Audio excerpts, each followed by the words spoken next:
পাচ্ছি। বিষয়টা হচ্ছে আপনারা জানেন যে রাজ্যের অন্তর্বর্তী বাজেট 4 মাসের অন্তর্বর্তী বাজেট হয়েছে। সেই বাজেটে সমস্ত ভাতা বৃদ্ধি হয়েছে। একমাত্র সমাজের সবথেকে দুরবস্থা যাদের প্রতিবন্ধী মানুষ, যাদের ভাতা বৃদ্ধি হয়নি।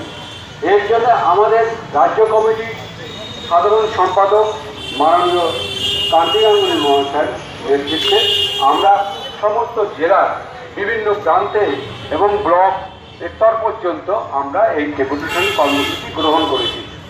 আপনারা জানেন যে এই ডেপুটেশন কর্মসূচির মাধ্যমে আমরা জানান দিতে চাই যে প্রতিবন্ধীরাও সমাজের একটা অংশ।